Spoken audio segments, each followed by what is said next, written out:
Breanna Stewart just said something so ridiculous, so absolutely out of pocket, that I had to run this back 3 times just to make sure I heard it right. And bro, every single time I watched it, it got worse. She's complaining about playing back-to-back games in 3-on-3 basketball in her own league. Let me say that one more time because I need y'all to really absorb how insane this is. Breanna Stewart, co-founder of Unrivaled, board member of the WNBA, 2-time WNBA champion, is out here talking about how exhausting it is to play half-court basketball 2 days in a row. Not 82 games. Not full-court 5-on-5 with cross-country flights and 40-minute playing time. Nah, 3-on-3 on a 70-foot court. And apparently, that's just too much for a professional athlete's body to handle. I'm sorry, but what are we even talking about right now? This whole thing went down during an Unrivaled pregame show. You know, the league that nobody's watching because the ratings are absolutely tanking. Lisa Leslie and Renee Montgomery are sitting there trying to hype up the new schedule changes. And Stewie just casually drops this bomb about how relieved she is that they don't have to play back-to-backs anymore. She literally said she was warming up before a game and thought to herself, "Can you believe we did back-to-backs last year?"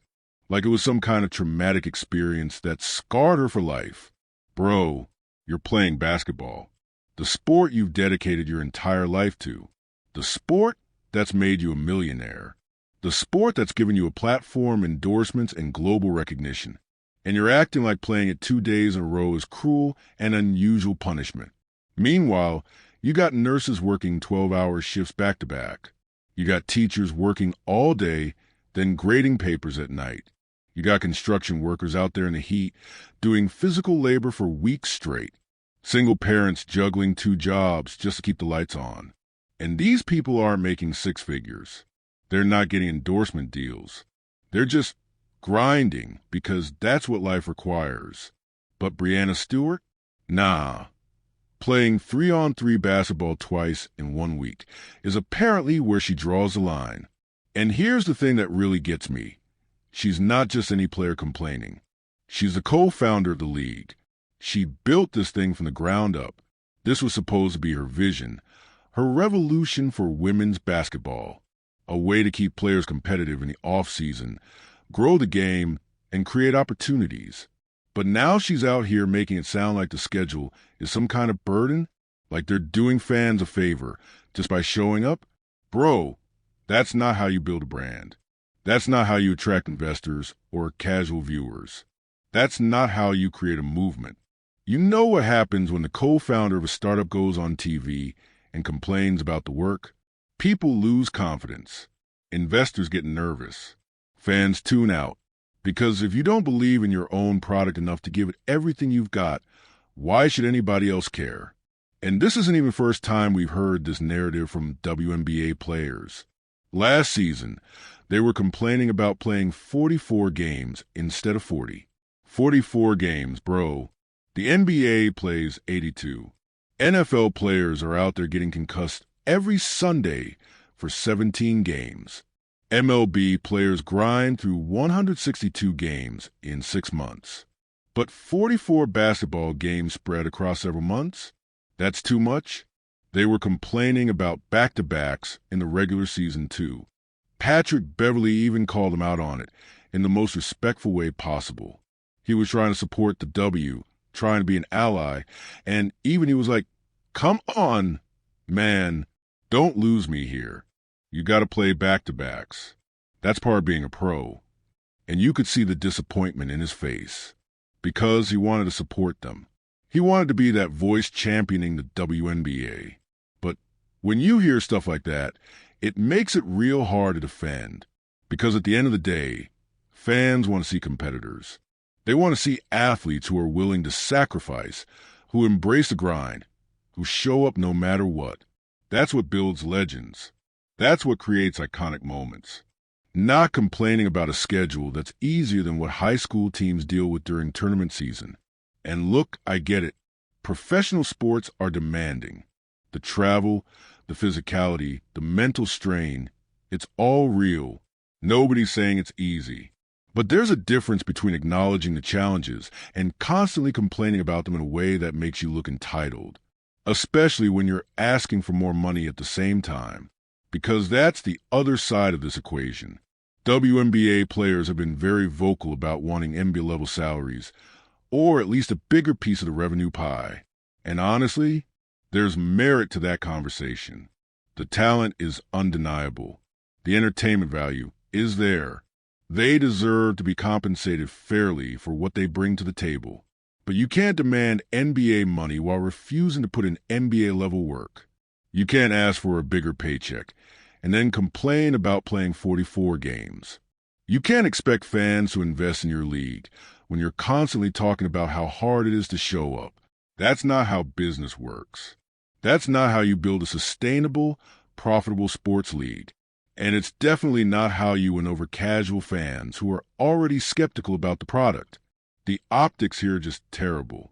Because while you got millions of working-class people grinding every single day just to survive, you got millionaire athletes acting like playing a game twice in 1 week is the hardest thing in the world. And I know some people are going to say I'm being too harsh, that I don't understand what it's like to be a professional athlete. And you're right, I don't. But I do understand marketing, I understand fan psychology, and I understand that when you constantly position yourself as a victim or act like your job is unbearable, people stop rooting for you. They stop caring. And that's exactly what's happening with Unrivaled's ratings right now. Paige Bueckers, one of the most hyped college players in recent memory, had her debut on national television and couldn't even crack 50,000 viewers. That's not a small problem. That's a crisis. Because if you can't get people to tune in for Paige Bueckers, one of the biggest names in women's basketball, then what hope do you have for long-term success? The answer? You need to change the narrative. You need to stop complaining and start competing. You need to show fans that you're willing to do whatever it takes to build something special. But instead, we get Breanna Stewart talking about how relieved she is that they're not playing back-to-backs anymore. Bro, and you know what makes this even more frustrating? The timing of all this. Right now, right this moment, the WNBA has the biggest opportunity it's ever had in its entire history. Caitlin Clark just brought in millions of new eyeballs. Her rookie season had people who never watched women's basketball before tuning in every single night. Merchandise flying off the shelves. Arenas selling out. National media coverage like never before. This was the moment. This was the chance to convert all those casual fans into lifelong WNBA supporters. To prove that women's basketball isn't just about one player. It's a league full of incredible talent worth watching. But instead of capitalizing on that momentum, instead of embracing those new fans and making them feel welcome, what did the league do? They pushed them away. They complained about the attention Caitlin was getting. They minimized her accomplishments. They made passive-aggressive comments in interviews. Some players straight up bullied her on the court. And I'm not talking about tough defense. I'm talking about cheap shots and unnecessary physicality that had nothing to do with basketball. And when fans called it out, they got labeled as racist. They got called bandwagon fans. They got told they weren't real supporters of women's basketball because they didn't know the names of players from 10 years ago. Bro, that's not how you grow a fan base. That's how you kill one. You don't gatekeep success. You don't push away the exact people who could take your league to the next level. You embrace them. You welcome them. You give them reasons to stay beyond just one player. But the WNBA didn't do that. And now those fans are gone. They're not watching Unrivaled. They're not engaging with the league on social media. They're not buying tickets or merchandise. They tried to support women's basketball, and they got treated like the enemy for it. And now Breanna Stewart is sitting on TV complaining about playing basketball. And those fans are watching from the sidelines thinking, yeah, this is exactly why we stopped caring. Because at a certain point, people get tired of the excuses. They get tired of the victim mentality. They get tired of hearing athletes who are living their dream act like it's a nightmare. Let me give you some context here. You know how many people would kill to be in Breanna Stewart's position? To play professional basketball for a living? To have the financial freedom to focus entirely on their craft without worrying about rent or bills or where their next meal is coming from. Millions, literally millions of people would trade places with her in a heartbeat. And she's complaining about playing 3-on-3 basketball 2 days in a row. Do you know how that sounds to the average person working a 9 to 5? To the person working 2 jobs? To the single parent trying to make ends meet? It sounds completely disconnected from reality. And I'm not saying athletes can't have complaints. I'm not saying they should just shut up and dribble. Mental health matters. Physical health matters. Work-life balance matters. But there's a way to address those things without sounding entitled. There's a way to advocate for better conditions without alienating the people who pay your salary, the fans. Because at the end of the day, professional sports is entertainment. It's a business built on fan engagement. If the fans don't show up, there's no revenue. No revenue means no league. No league means no paychecks. It's that simple. And right now, WNBA players are doing everything possible to drive fans away while simultaneously demanding more money. They want NBA-level salaries without NBA-level commitment. They want respect without putting in the work to earn it. They want everything handed to them without understanding that success in professional sports is earned, not given. You earn it by showing up every single night, by embracing the grind, by playing through fatigue and discomfort, because that's what competitors do, by respecting the fans who spend their hard-earned money to support you. But when you go on TV and complain about playing back-to-backs in 3-on-3 basketball, you're telling those fans that you don't really want to be there, that the sacrifice is too much, that you'd rather have an easy schedule and less work than actually build something great. And you know what? Fans can sense that. They can smell the lack of passion. They can feel the entitlement. And they tune out. That's why Unrivaled's ratings are in the gutter. That's why the WNBA's viewership dropped off a cliff after Caitlin Clark's team got eliminated from the playoffs. That's why merchandise sales are down and why arenas are back to being half empty. Because people don't want to support athletes who don't seem grateful for the opportunity they have. Now, some of y'all are probably thinking, man, you're being way too hard on Stewie. It was just one comment. You're making a mountain out of a molehill. And maybe you're right. Maybe I am overreacting. But here's why I don't think so. It's not just one comment. It's a pattern. It's a culture that's developed around the WNBA where complaining has become more common than competing, where players spend more time on social media beefing with fans than they do working on their game, where the focus is on what they deserve rather than what they're willing to do to earn it. And that culture is toxic. It's killing the league's growth potential. It's turning away casual fans who might have become diehards. It's making sponsors nervous about investing long-term. Because if you're a brand looking to put money into women's basketball and you see the co-founder of a new league complaining about the work involved, what do you think? You think, maybe this isn't a safe investment. Maybe these players aren't committed enough to make this sustainable. And that perception, whether it's fair or not, has real consequences. It affects TV deals. It affects sponsorship money. It affects ticket sales and merchandise revenue. It affects everything. So yeah, when Breanna Stewart goes on TV and complains about playing back-to-backs in 3-on-3 basketball, it's not just a throwaway comment. It's a microcosm of everything that's wrong with the WNBA's approach to growth right now. They're so focused on what they're owed that they've forgotten about what they need to do to earn it. And until that mindset changes, until players start embracing the grind instead of complaining about it, until they start treating fans like valued customers instead of inconvenient obstacles, the league is going to continue to struggle. Because at the end of the day, talent alone isn't enough. You need talent plus work ethic plus fan engagement plus smart business decisions. And right now, the WNBA is batting .250 on that checklist. They've got the talent. No question. But everything else? It's a mess.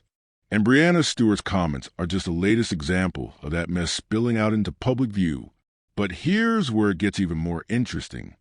Because Breanna Stewart isn't just some random role player making these comments.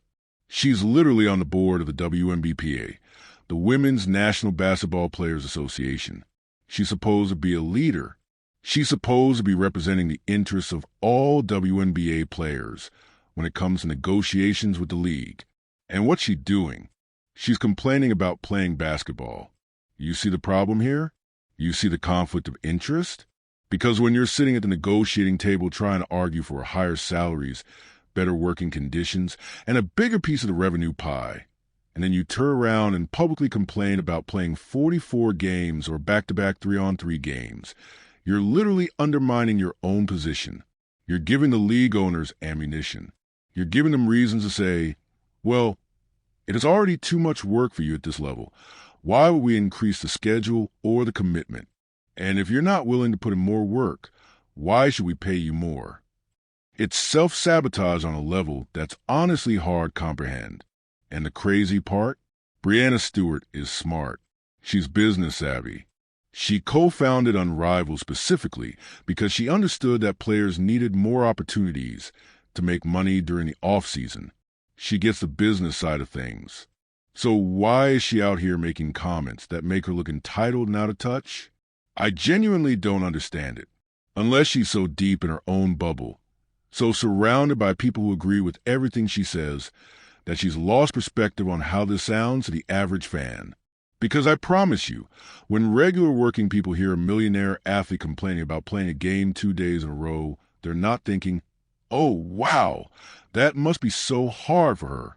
Poor thing. They're thinking, are you serious right now? I work 6 days a week at a job I hate just to pay my bills, and you're complaining about playing basketball. That's the disconnect. That's the gap between WNBA players and the fan base they're trying to build. And until they bridge that gap, until they start showing some gratitude and some grit, they're never going to win over the mainstream audience they desperately need. Now, let's talk about the Unrivaled situation specifically, because this is where things get really interesting. Unrivaled was supposed to be the solution to so many problems. Players wouldn't have to go overseas during the off-season and deal with international travel, cultural barriers, and being away from family.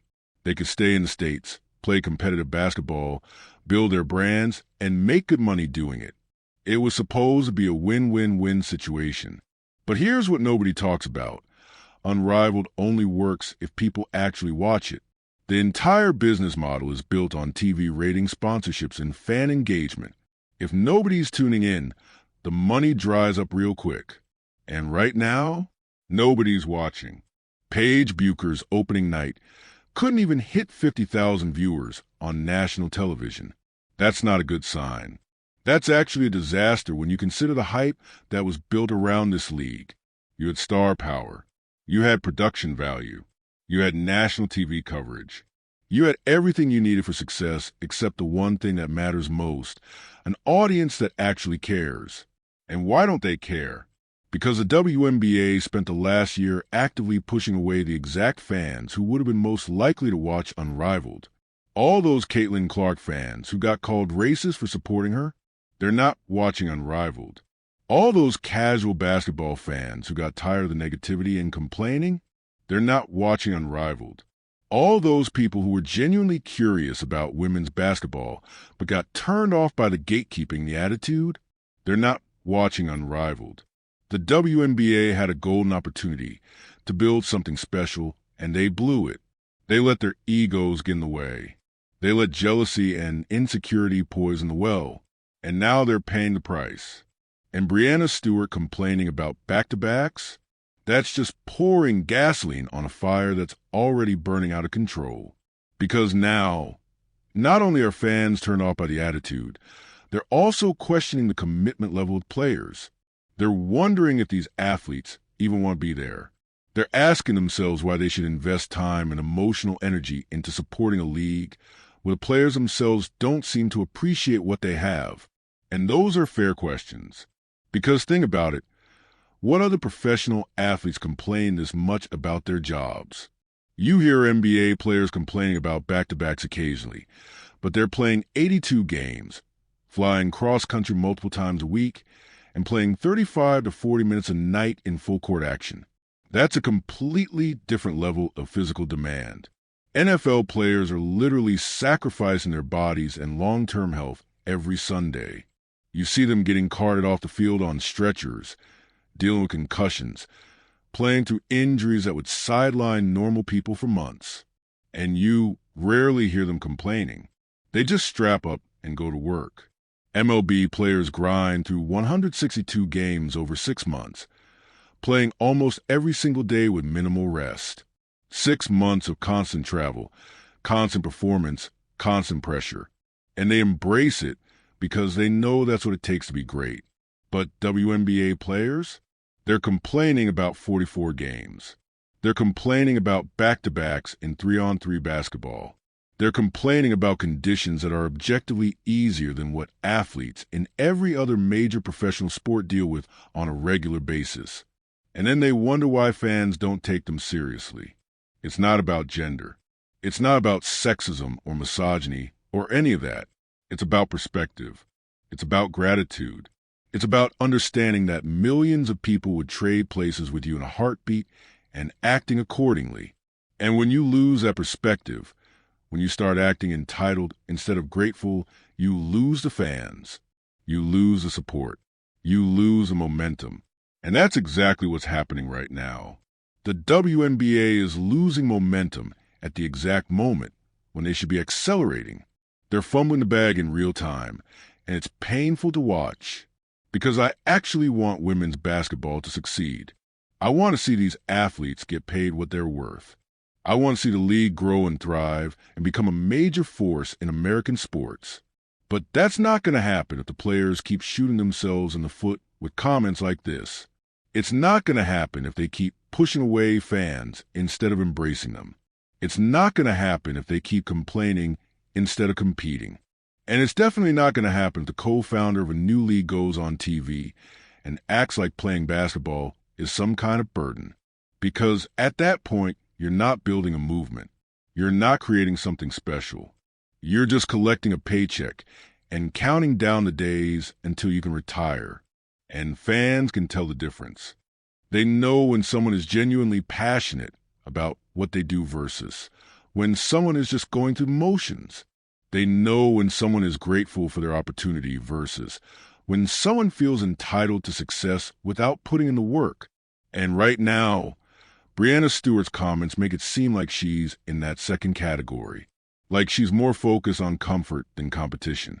Like she'd rather have an easy schedule than build something legendary. And if that's the case, if that's really how she feels, then maybe she's in the wrong business. Because professional sports isn't supposed to be easy. It's supposed to be demanding. It's supposed to push you to your limits and force you to dig deeper than you thought possible. That's what creates greatness. That's what builds legends. That's what makes fans fall in love with athletes and teams and leagues. But when you take away that edge, when you start prioritizing comfort over competition, you lose what makes sports special in the first place. And that's what worries me most about the direction the WNBA is heading. Because here's the reality that nobody wants to talk about. The WNBA is in direct competition for entertainment dollars and attention with every other form of media out there. You're not just competing with the NBA or other sports leagues. You're competing with Netflix, with YouTube, with TikTok, with video games, with podcasts, with everything else people could be doing with their free time. And in that environment, you can't afford to give people reasons not to watch. You can't afford to come across as entitled or ungrateful. You can't afford to make fans feel like you don't appreciate their support. Because the second you do that, they're gone. They'll find something else to watch. Something where the people involved actually seem happy to be there and grateful for the opportunity. And that's what's happening with the WNBA right now. Fans are leaving. Not because the basketball isn't good. It is. Not because the athletes aren't talented.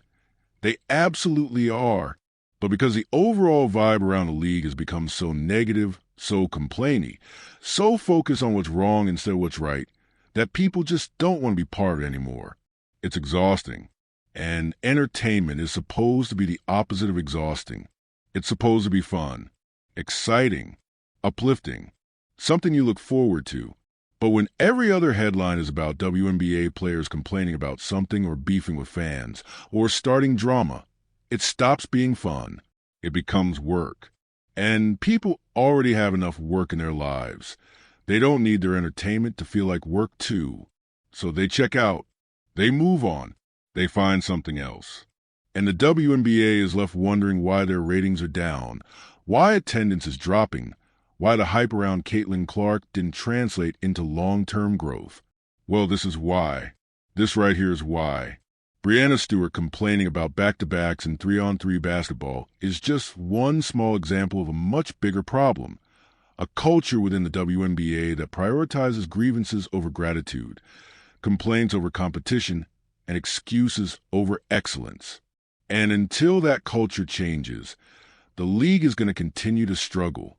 Now, let's get into the actual logistics of what she's complaining about, because I want y'all to really understand how absurd this is. 3-on-3 basketball is played on a half court. That means you're covering half the distance of a regular game. You're running significantly less. The games are shorter. We're talking maybe 20 to 30 minutes of actual playing time compared to a full 40-minute WNBA game. There are fewer players on the court, which means more space, less physical contact, less wear and tear on your body from constant bumping and grinding in the paint. The defensive intensity is different. You're not chasing people through screens for 40 minutes. You're not fighting over every rebound in traffic. It's a different game entirely, and objectively less physically demanding than full-court 5-on-5. And Breanna Stewart is saying that playing this format 2 days in a row is too hard on her body? Bro, high school kids play AAU tournaments where they run 3 or 4 games in a single weekend. College players go through conference tournaments where they play back-to-back-to-back days if they make it to finals. NBA players have stretches where they play 4 games in 5 nights across 3 different time zones. And professional athletes in the prime of their careers, with access to the best trainers, nutritionists, recovery tools, and medical care money can buy, are complaining about playing half-court basketball twice in 1 week? Make it make sense. Please, somebody make it make sense. Because from where I'm sitting, it doesn't. It looks like excuse-making. It looks like a lack of mental toughness. It looks like athletes who want all the benefits of being a professional without any of the sacrifices that come with it. And maybe I'm wrong. Maybe there's some context I'm missing. Maybe the 3-on-3 format is way more demanding than it looks, and I just don't understand because I've never played at that level. But here's the thing, it doesn't matter if I'm wrong. What matters is how it looks to the average fan. And to the average fan, this looks really, really bad. It looks like entitlement. It looks like weakness. It looks like someone who's gotten so comfortable, so used to getting their way, that they've forgotten what it means to grind. And in sports, perception is reality. How fans perceive you determines whether they support you or not, whether they buy tickets, watch games, purchase merchandise, engage with your content. And right now, the perception of WNBA players, fair or not, is that they complain too much and compete too little, that they want NBA money without NBA commitment, that they want respect without earning it, that they want fans to show up and support them unconditionally while giving nothing back except attitude and grievances. And that perception is killing the league's growth potential, because people don't want to support athletes who seem miserable doing what they do. They want to support athletes who love the game, who embrace the grind, who appreciate the opportunity they've been given. They want to see passion, hunger, determination, the kind of competitive fire that makes you run through a brick wall to win. But when Breanna Stewart goes on TV and says she's relieved they don't have to play back-to-backs anymore, what does that communicate? It communicates that she'd rather have it easy, that the schedule was a burden, that playing basketball, the thing she's built her entire life around, is something to be endured rather than enjoyed. And that's just sad, man. It's genuinely sad, because basketball is a gift. Being able to play professionally is a gift. Having a platform, having fans, having financial security because you're good at a game That's a gift that most people never get. And when you take that gift for granted, when you complain about it instead of cherishing it, you lose the respect of everyone watching. You lose the fans who are grinding through tough jobs just to afford to watch you play. You lose the young girls who look up to you and dream of being in your position someday. You lose the sponsors who are trying to justify investing in women's basketball. You lose everybody except the people who are already in your echo chamber telling you that you're right about everything. And that's not enough to build a sustainable league. That's not enough to grow the game. That's not enough to achieve the goals that WNBA players say they want to achieve. So something's got to give. Either the culture changes, or the league continues to struggle. It's that simple. And Breanna Stewart, along with other leaders in the WNBA, needs to take a long, hard look in the mirror and ask herself if she's part of the solution or part of the problem. Because right now, based on these comments, she's looking a whole lot like part of the problem. And that's disappointing, because she has the talent, the platform, and the influence to be a real force for positive change in women's basketball. But instead of using that influence to inspire the next generation, to show them what it means to be a professional, to demonstrate the kind of work ethic and attitude that builds champions, she's out here complaining about playing basketball. And that's a waste. It's a waste of her talent, her platform, and her opportunity to make a real difference. But you know what? Maybe I'm being too harsh. Maybe she didn't mean it the way it came across. Maybe it was just a casual comment that got blown out of proportion. Except this isn't happening in a vacuum. This isn't just one isolated comment that got taken out of context. This is part of a pattern that's been developing over the past year, and it's getting harder and harder to ignore. Remember when the WNBA players collectively decided to freeze free agency? They basically held the league hostage during what should have been one of the most exciting off-seasons in WNBA history. Caitlin Clark just finished her rookie campaign. Ratings were up, interest was high, and instead of capitalizing on that momentum, they shut everything down. Why? Because they wanted to renegotiate the CBA early. They wanted more money, better conditions, a bigger piece of the pie. And look, I get, advocate for yourself, know your worth, all that, but the timing was terrible, and the optics were even worse. Because to casual fans who were just getting interested in the league, it looked like the players were more focused on money and complaining than on actually playing basketball. It looked like they were willing to sacrifice the league's growth for their own short-term gain. And then there was a whole situation with fans getting kicked out of arenas for basically nothing. Remember that? They started this whole investigation into alleged monkey noises at games, claiming fans were being racist toward players. They made a huge deal about it, got people ejected, created this whole narrative. And you know what happened? Nothing. Because it never actually happened. There was no evidence, no video, no audio, nothing, but the damage was done.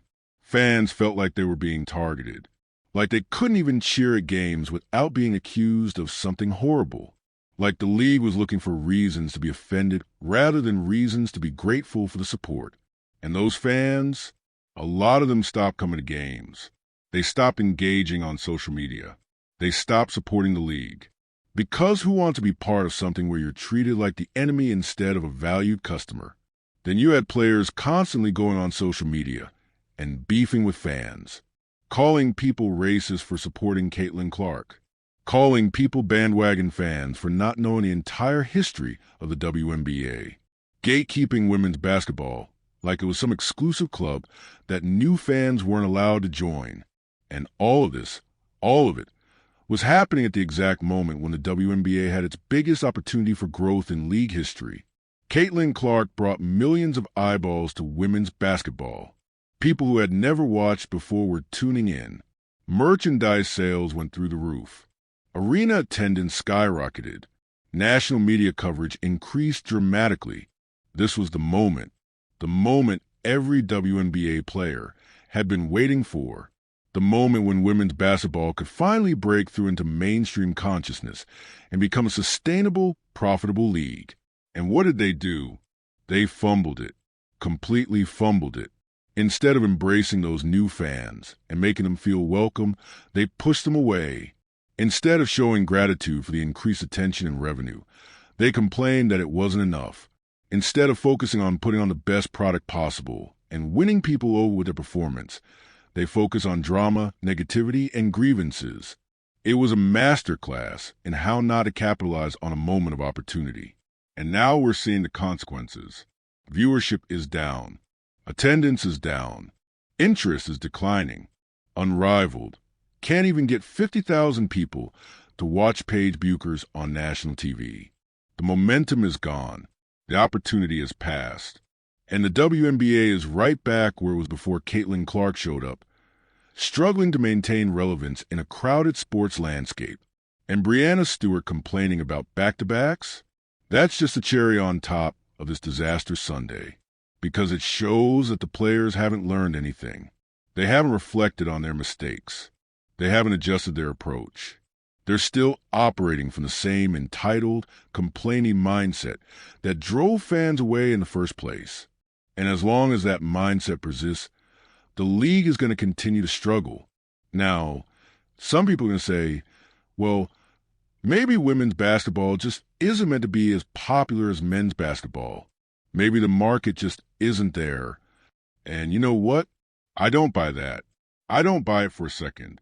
Because we've seen proof, actual proof, that there is a market for women's basketball. Caitlin Clark's games were drawing massive ratings. Arenas were selling out. People were engaged and excited. The market is there. The audience exists. The demand is real. The problem isn't the product. The problem is everything surrounding the product. The attitude, the culture, the way players interact with fans, the constant negativity and complaining.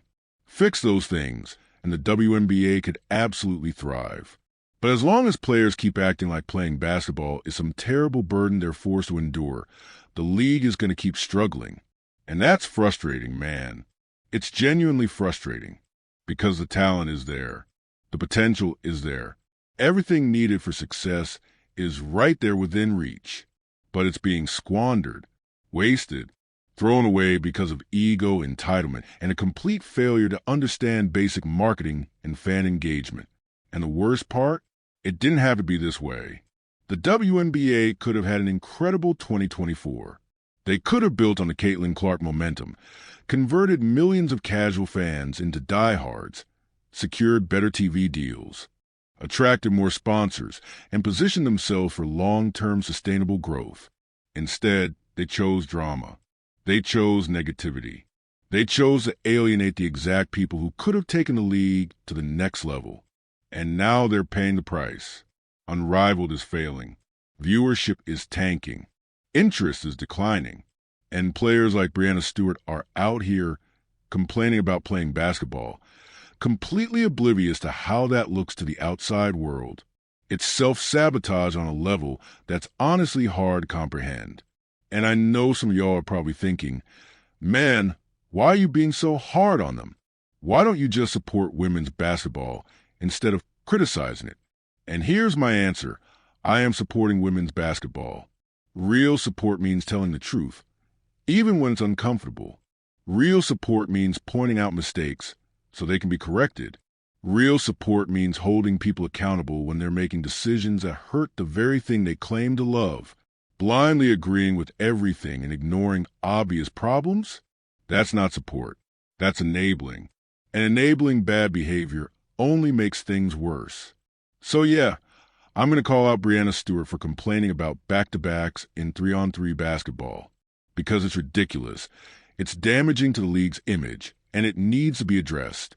I'm going to call out the WNBA's toxic culture of complaining and gatekeeping, because it's driving fans away and preventing the league from reaching its potential.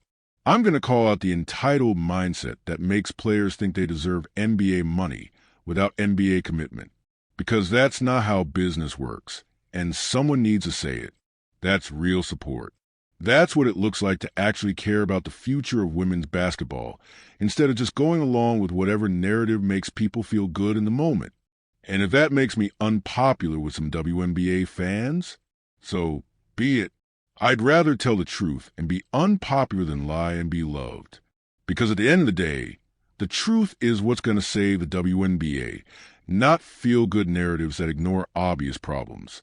The truth is that players need to stop complaining and start competing. The truth is that fans deserve to be treated with respect instead of contempt.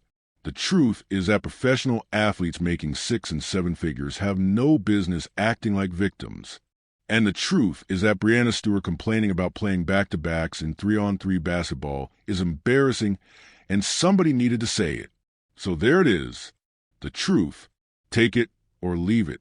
But don't expect me to pretend like everything is fine when it clearly isn't. Now, let's talk about the business side of this, because that's where things get really interesting and really concerning for the future of the WNBA. When you're trying to build a professional sports league, you need a few key ingredients. You need talent. Check. The WNBA has that. You need a quality product. Check. The basketball is legitimately good. You need media coverage. Check. They're getting more coverage than ever before. But there's one ingredient that you absolutely cannot survive without, and that's fan loyalty. You need people who are emotionally invested in your product. People who will show up rain or shine. People who will defend your league when others criticize it. People who will spend their money on tickets, merchandise, and subscriptions because they genuinely care about the outcome of games. And that's where the WNBA is failing right now. They're hemorrhaging fan loyalty at an alarming rate. Because here's the thing about sports fans. They're willing to forgive a lot. They'll stick with a team through losing seasons. They'll tolerate bad calls from refs. They'll even deal with ticket price increases and scheduling inconveniences. But there's one thing fans absolutely will not tolerate, and that's being made to feel stupid for supporting you. And that's exactly what the WNBA has been doing to its fans for the past year. You like Caitlin Clark? You're racist and you don't really care about women's basketball. You're excited about the increased attention the league is getting? You're a bandwagon fan who doesn't know the history. You question why players are complaining about a 44-game schedule? You don't understand the physical demands of professional sports. You think players should be grateful for the opportunity to play professionally? You're sexist and you're holding women to different standards than men.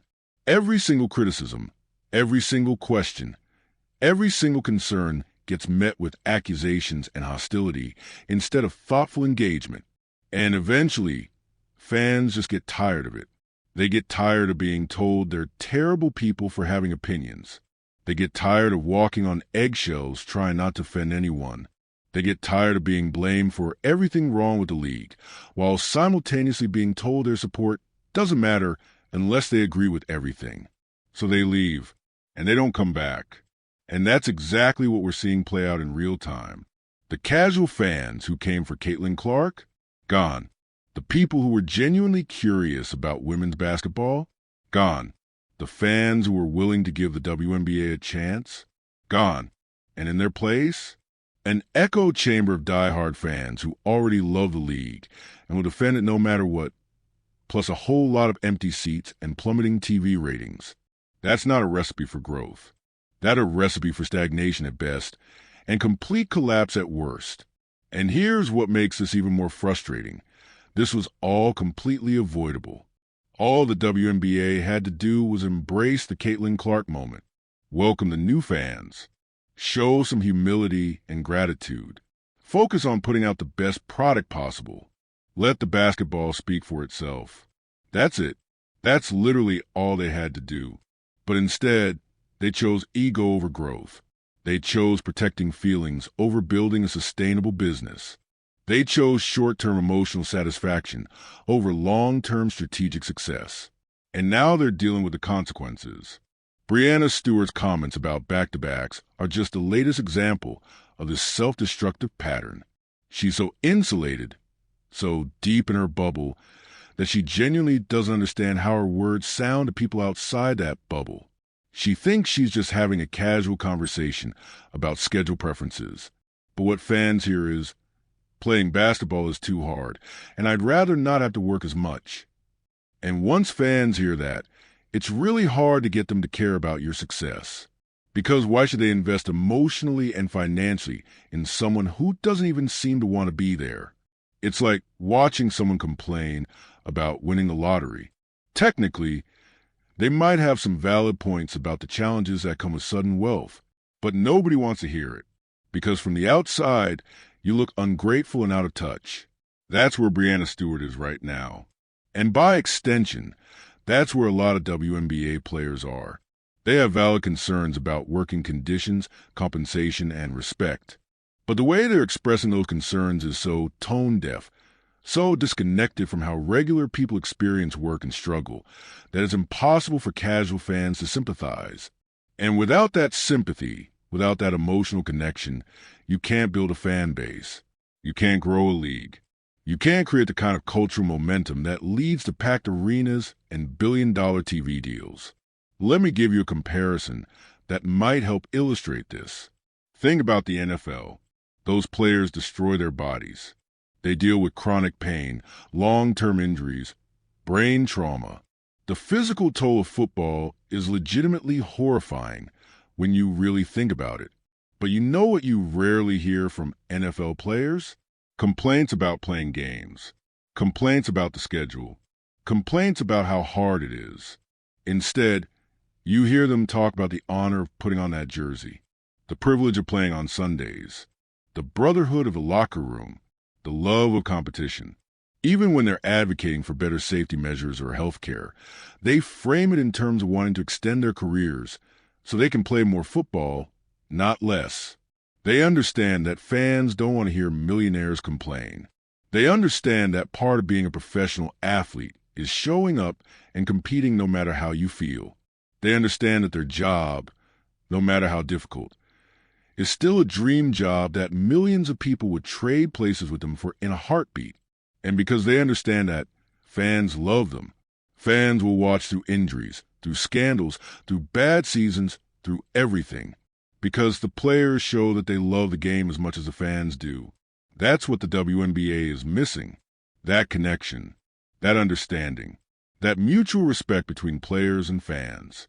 Instead, you got players acting like fans are lucky to watch them play, like their presence on the court is a gift that fans should be grateful for, regardless of the attitude that comes with it. And that's just not how professional sports works. The relationship between athletes and fans is symbiotic.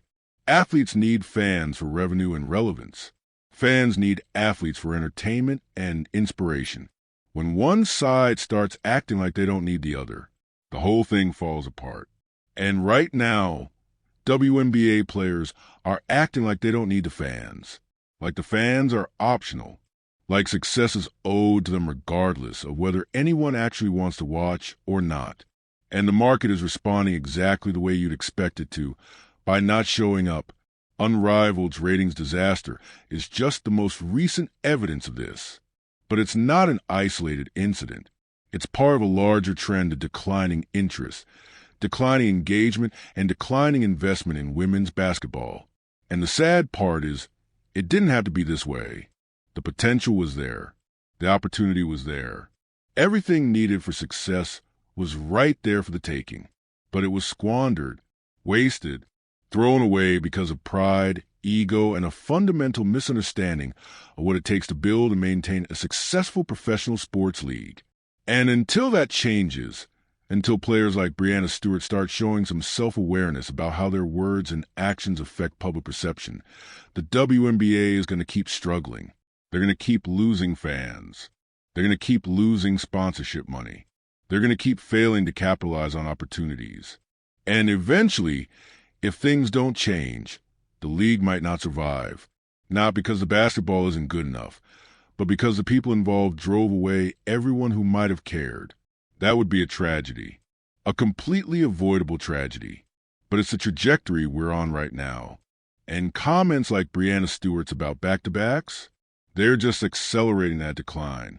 So here's hoping anyone, in the WNBA leadership wakes up and realizes what's happening before it's too late. You know what's really crazy about all this? The WNBA had a blueprint for success sitting right in front of them. They didn't have to reinvent the wheel. They could have just looked at what worked for other leagues and replicated it. Look at how the UFC grew from a niche fighting organization to a billion-dollar global brand.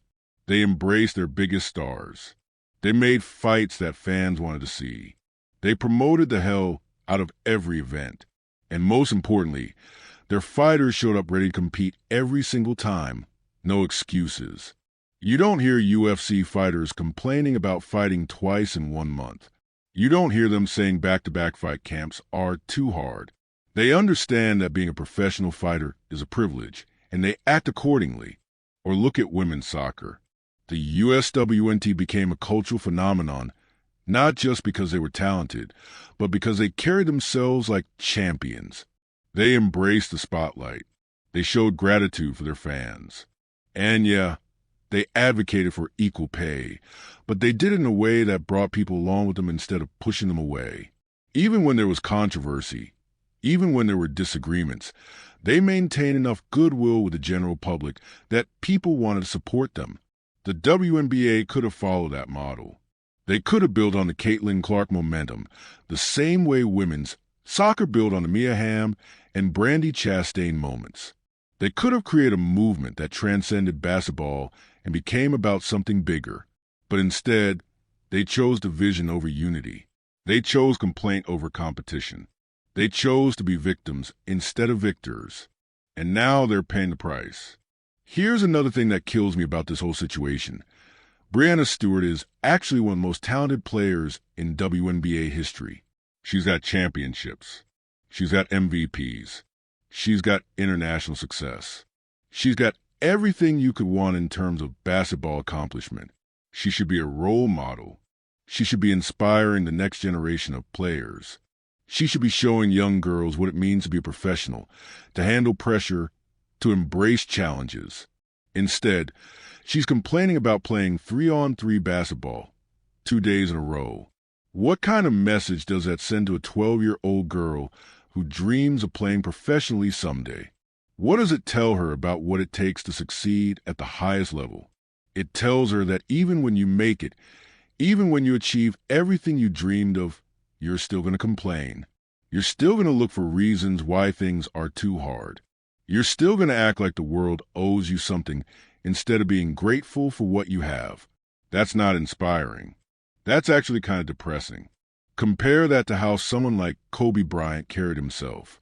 Dude was playing through injuries that would have sidelined most people. He embraced the grind. He loved the challenge of back-to-backs and tough schedules because it gave him opportunities to prove his toughness and separate himself from everyone else. That's the mentality that creates legends. That's the mentality that inspires millions of people. That's the mentality that makes fans say, I want to be like that. I want to push myself that hard. I want to care about something that much. But when you complain about playing basketball, when you act like it's a burden instead of privilege, you lose all of that. You become just another athlete collecting a check instead of a legend building a legacy. And look, I'm not saying Breanna Stewart needs to be Kobe Bryant. That's an unfair standard. But I am saying she needs to be aware of how her words affect her brand, her league, and the perception of women's basketball as a whole. Because whether she likes it or not, she is a face of the WNBA. She is someone people look to as a representative of women's professional basketball. And when she says things that make her sound entitled and ungrateful, it reflects on everyone in the league. It gives ammunition to people who already doubt women's basketball. It reinforces negative stereotypes about female athletes. It makes it harder for the next generation of players to get the respect and opportunities they deserve. That's the responsibility that comes with being a star. Your words matter. Your actions matter.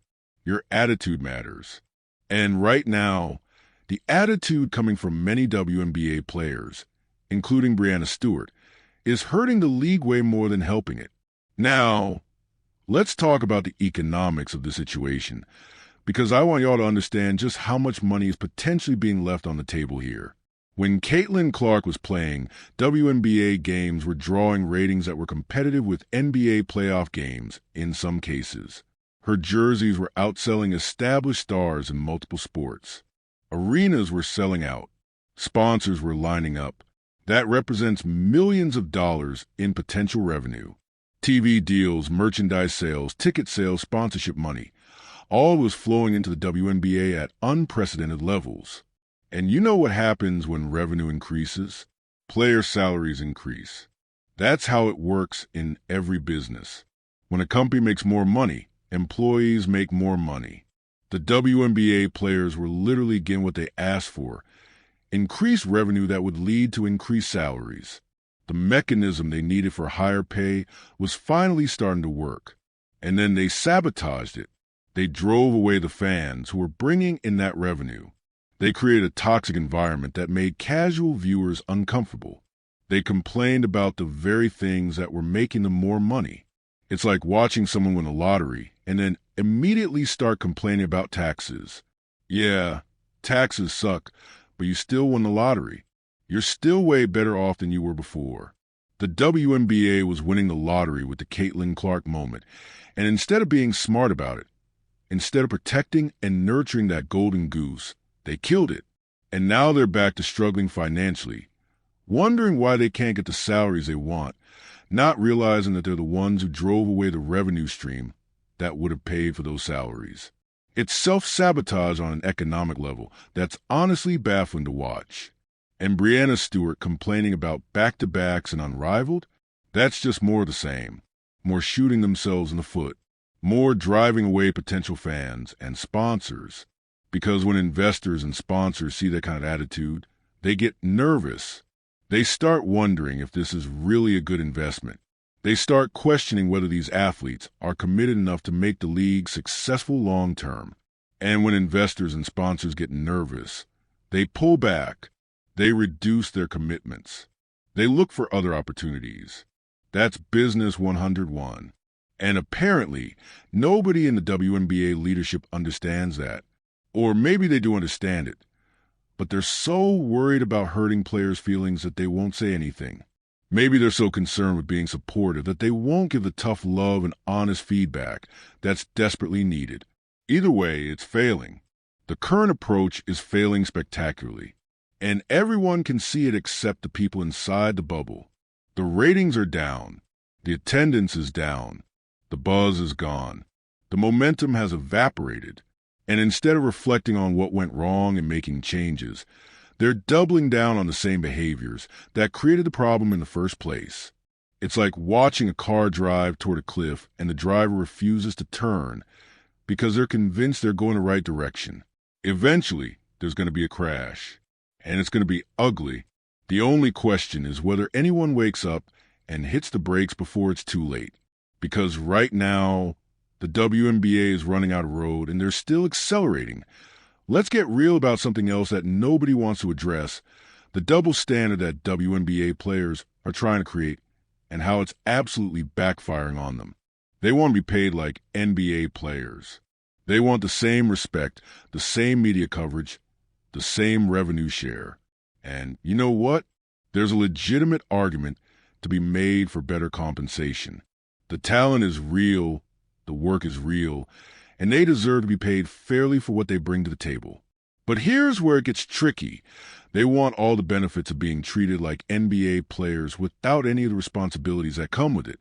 NBA players deal with an 82-game season. They play back-to-backs all the time. They travel constantly, crossing time zones multiple times a week. They deal with intense media scrutiny, where every mistake gets analyzed and criticized publicly. They play through injuries because that's what the job demands. They understand that being a professional athlete means sacrificing comfort for competition. And for the most part, they don't complain about it. Or when they do, it's rare enough that it doesn't define the entire league's culture. But WNBA players, they want the paycheck without the grind. They want the respect without earning it through consistent excellence and professionalism. They want the platform without the responsibility that comes with having millions of eyes on you. You can't have it both ways. You can't demand to be treated like elite professionals and then act like playing 44 games is too much. You can't ask for NBA-level money while complaining about conditions that are objectively easier than what NBA players deal with. That's not how negotiation works. That's not how business works. And it's definitely not how you win over public opinion, because fans see through it. They see the inconsistency. They see the entitlement. And they tune out. And the frustrating part is that this could all be so easily fixed. All WNBA players have to do is show some self-awareness, some gratitude, some competitive fire that makes people want to support them. Stop complaining and start competing. Stop focusing on what you're owed and start focusing on what you can earn. Stop treating fans like enemies and start treating them like valued partners in building something special. That's it. That's the formula. It's not complicated. But apparently, it's too much to ask. Because here we are, months after the Caitlin Clark momentum. Should have launched the WNBA into a new era. And we're talking about Breanna Stewart complaining about playing basketball. It's exhausting, man. It's genuinely exhausting to watch. And I know some people are going to say I'm being too negative, that I should focus on the positive aspects of women's basketball instead of criticizing the problems. But here's the thing. Ignoring problems doesn't make them go away. It just allows them to get worse. The WNBA has serious issues right now. Cultural issues, marketing issues, leadership issues. And unless someone is willing to speak honestly about those issues, they're never going to get fixed. So yeah, I'm going to keep calling it out.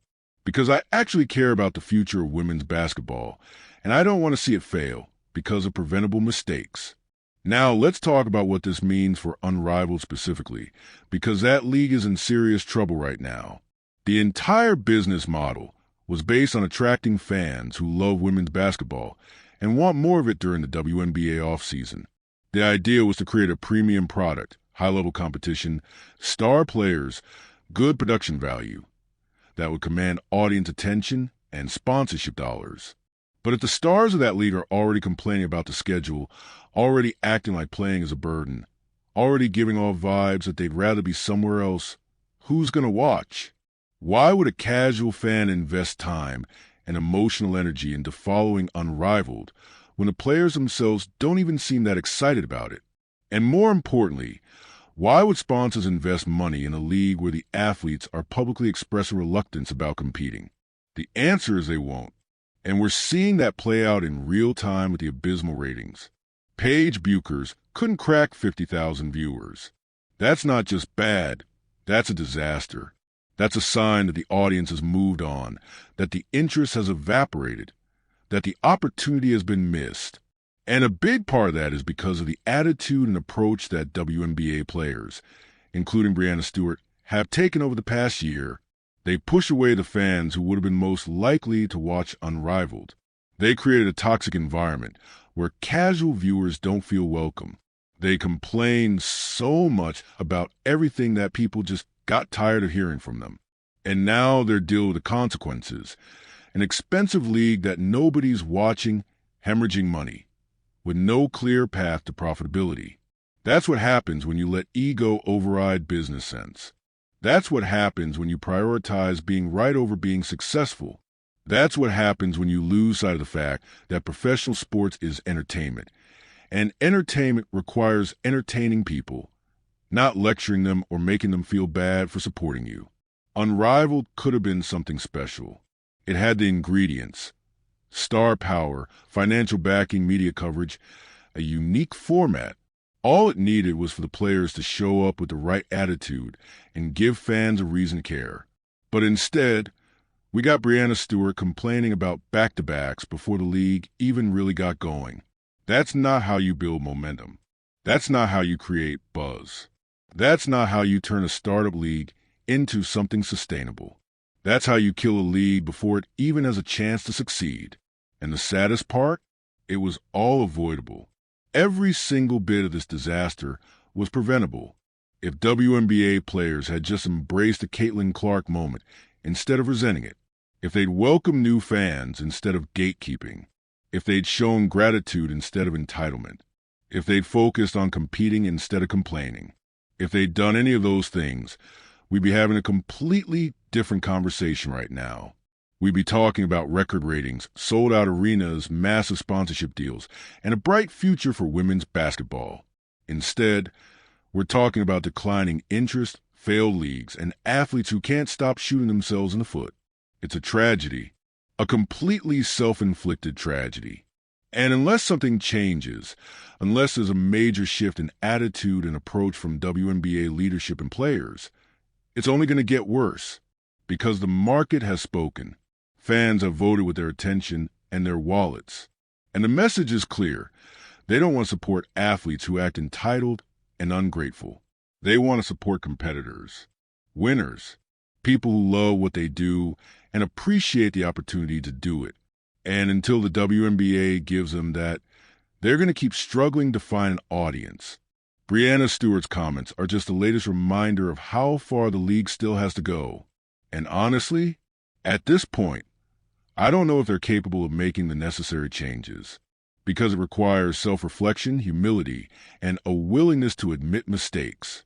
And based on what we've seen over the past year, those qualities are severely lacking in WNBA leadership and culture. So we're probably going to keep seeing more of the same. More complaints, more drama, more missed opportunities, more decline, and eventually, people are just going to stop paying attention altogether. The WNBA will become an afterthought again, a niche product for die-hard fans who will support it no matter what, but invisible to a mainstream audience that could have made it sustainable. And when that happens, when a league is back to playing in half-empty arenas with minimal media coverage and struggling to make payroll, maybe then someone will look back and realize how badly they fumbled the biggest opportunity in league history. Maybe then they'll understand that Breanna Stewart complaining about back-to-backs wasn't just a throwaway comment. It was a symptom of a much bigger problem that nobody wanted to address. But by then, it'll be too late. The moment will have passed. The audience will have moved on. The money will have dried up. And the WNBA will be left wondering what could have been if they'd just gotten out of their own way. You know what really gets me about this whole situation? The missed opportunity to actually change the narrative around women's sports in general. For decades, women's sports have been fighting for recognition, respect, and resources. And the argument has always been the same. If you just gave us a chance, if you just invested in us, if you just promoted us properly, we could be successful. And you know what? That argument finally got tested. With Caitlin Clark, the WNBA got the promotion, the investment, the media coverage, the eyeballs, everything they've been asking for. The experiment was happening in real time, and it was working. Ratings were up, attendance was up, revenue was up, everything was pointing in the right direction. This was the moment to prove that women's sports could be commercially viable. That with proper support and promotion, women athletes could draw audiences and generate revenue just like their male counterparts. But then the players themselves sabotaged it. They proved that maybe the lack of promotion wasn't the only problem. Maybe there were also cultural and attitudinal issues that needed to be addressed. And now, every conversation about investing in women's sports is going to include this example of how the WNBA had everything going for it and still managed to fumble the bag. That's the real tragedy here. It's not just about the WNBA.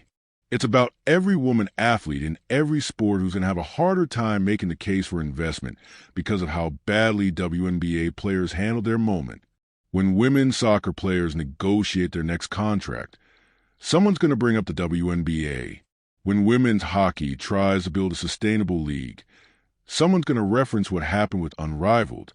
When any women's sport tries to make the case for more resources and better pay, there's going to be this example sitting in the background of how it didn't work out even when everything was in place. And that's on the WNBA players.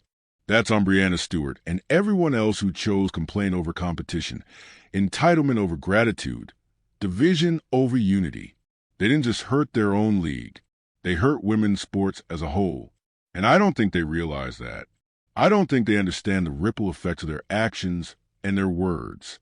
Because if they did, if they truly understood the responsibility that came with being at the forefront of women's professional sports, they'd conduct themselves differently. They'd understand that every complaint gets magnified. Every entitled comment gets used as ammunition by people who don't want to invest in women's sports. Every time they push away fans, they're making it harder for the next generation. But instead, they're acting like none of that matters. Like they can say whatever they want, do whatever they want, and there won't be consequences. Well, guess what?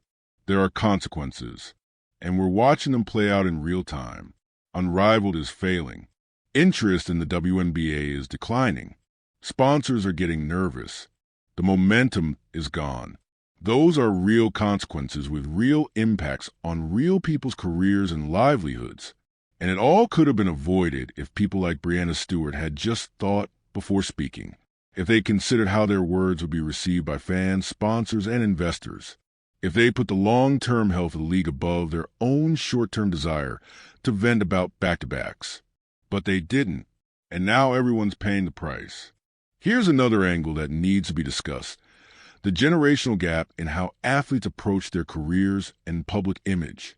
Older generations of athletes understood that part of being a professional was maintaining a certain image, not being fake, but understanding that how you present yourself matters.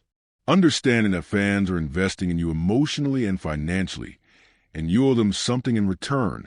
But a lot of younger athletes today have grown up in the social media era, where authenticity is valued above everything else, where sharing every thought and feeling is seen as being genuine and relatable. And look, there's value in authenticity. Nobody wants athletes to be robots with no personality. But there's also such a thing as too much authenticity, as oversharing, as saying things that are technically honest but strategically stupid. Breanna Stewart complaining about back-to-backs? That might be her authentic feeling.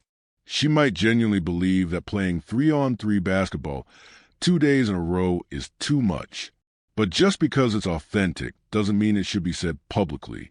Just because it's how she feels doesn't mean it's good for her brand, her league, or women's basketball as a whole. Sometimes authenticity needs to be balanced with professionalism. Sometimes you need to filter your thoughts before broadcasting them to the world. And that's a lesson that a lot of WNBA players haven't learned yet. They think that being authentic means saying whatever pops into their head, regardless of the consequences. But in the real world, in business, in professional sports, words matter. Perception matters. Image matters. And right now, the image of the WNBA is that of entitled athletes who complain too much and compete too little. That might not be the full truth, but it's the perception. And in sports, in business, in life, perception is reality. Until the WNBA changes that perception, they're going to continue to struggle. It's that simple. Now, I want to address something directly to WNBA players and leadership, because I know some of y'all might actually hear this. I'm not your enemy. People like me who criticize the league aren't your enemies. We're actually trying to help, because the real enemies are the people who don't care enough to say anything. The people who have already written off women's basketball and moved on to other things. The people who shrug and say, well, I tried to support them, but they didn't want my support.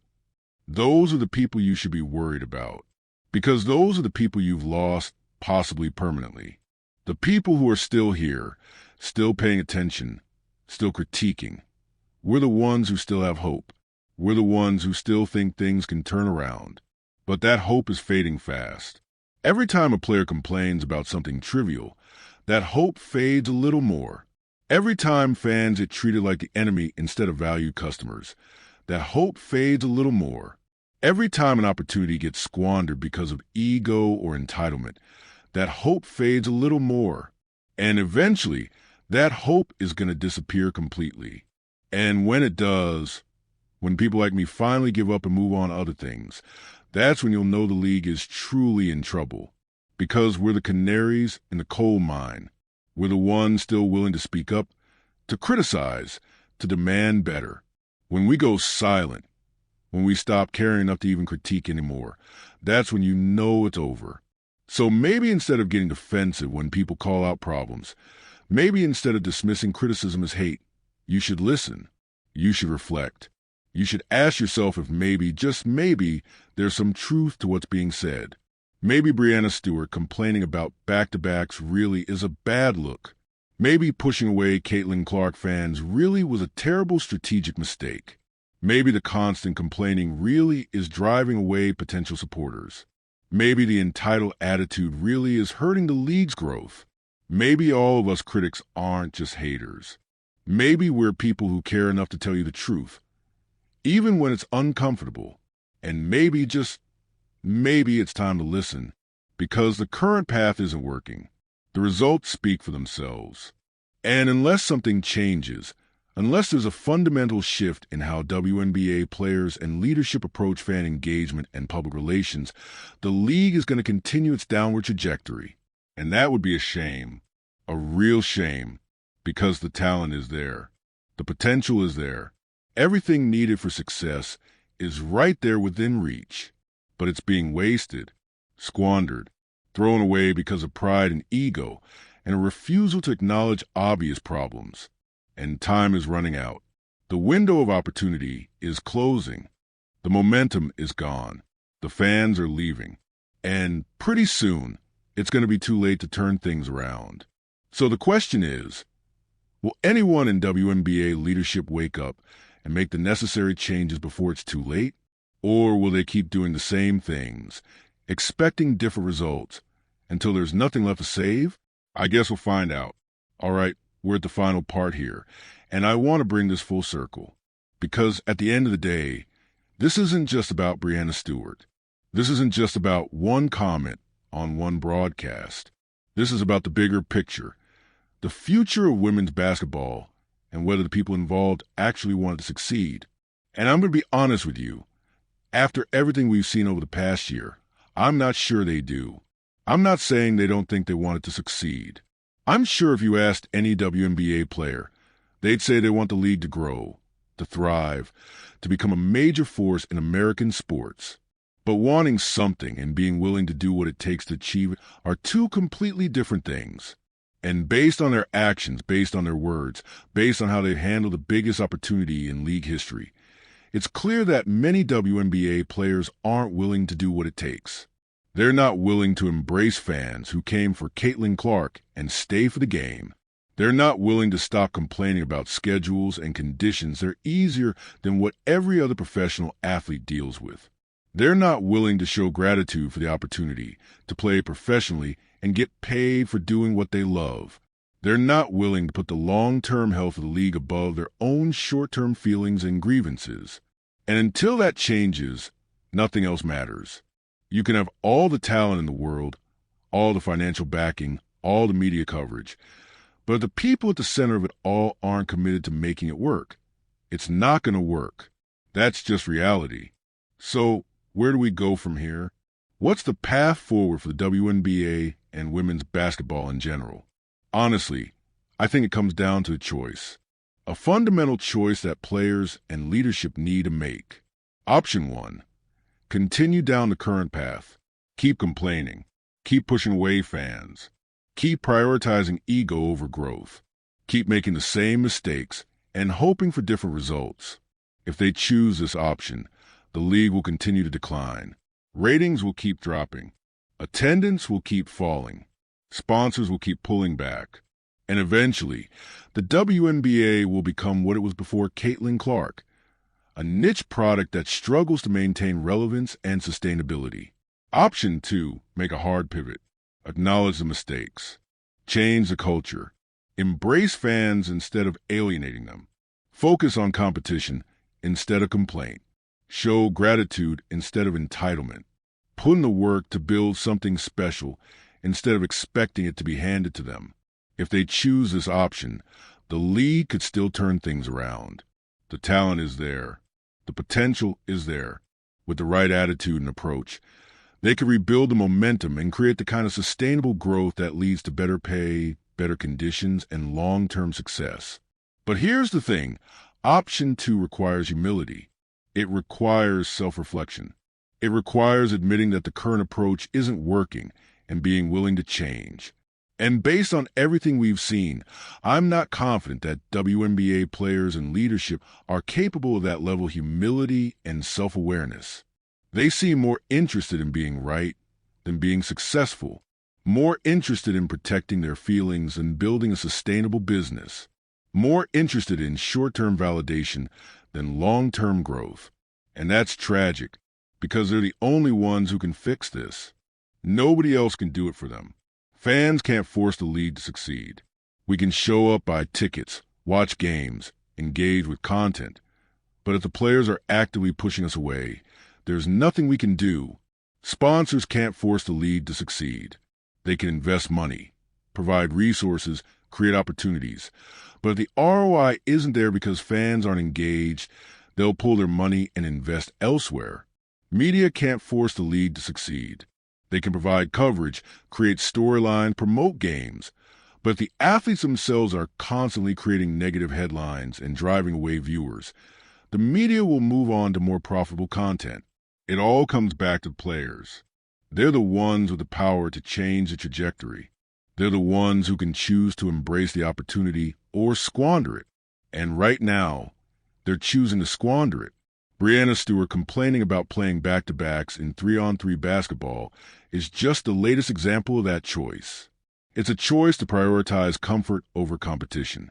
A choice to focus on what's hard instead of what's possible. A choice to complain instead of inspire. A choice to be ordinary instead of extraordinary. And as long as they keep making that choice, the league is going to keep struggling. So I guess what I'm saying is this. The ball is in the WNBA's court, literally and figuratively. They have everything they need to succeed. The talent, the platform, the opportunity. All they need now is the attitude and approach to match.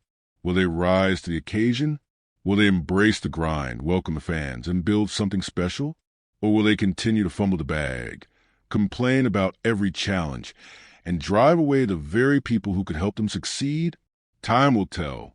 But based on everything we've seen so far, I'm not holding my breath. And that's the real tragedy here. Not that the WNBA is struggling. Struggles happen. Not that they made mistakes. Everyone makes mistakes. The tragedy is that they had everything they needed to succeed and chose not to take advantage of it. They had the moment. They had the momentum. They had the opportunity. And they let it slip away. Because Breanna Stewart and others like her were more concerned with complaining about back-to-backs than they were with building a legacy. Because WNBA players were more interested in gatekeeping their sport than growing it. Because the league prioritized protecting egos over building a sustainable business. And now they're paying the price. And they'll continue to pay the price until someone, anyone, has the courage to stand up and say, "Enough! This isn't working. We need to change." But I'm not seeing that courage yet. I'm not seeing that leadership. I'm not seeing that willingness to face uncomfortable truths and make necessary changes. So for now, all we can do is watch as the WNBA continues to fumble one of the greatest opportunities in sports history. All because athletes who are living their dreams can't stop complaining about having to play basketball. It's absurd. It's frustrating. It's disappointing. But most of all, it's avoidable. And that's what makes it so hard to watch. All right, y'all, that's where I'm going to leave it. Get down in the comments and let me know what you think. Do you agree that Breanna Stewart complaining about back-to-backs is ridiculous? Do you think the WNBA can still turn things around? Or are they too far gone at this point? Let me know your thoughts. And if you made it this far, appreciate you sticking with me through this whole thing. Make sure you like this video, subscribe to the channel, hit that notification bell so you don't miss future content. Because we're going to keep covering this stuff. We're going to keep calling out the nonsense when we see it. We're going to keep pushing for women's basketball to be the best it can be, even if that means saying uncomfortable truths that some people don't want to hear. That's what real support looks like. Not blind cheerleading, but honest critique aimed at making things better. So until next time, stay locked and keep the vision, and let's see if the WNBA can get out its own way and actually build something special. Because the potential is there. The opportunity is there. The only question is whether they're going to seize it or keep fumbling it. We'll see. Peace.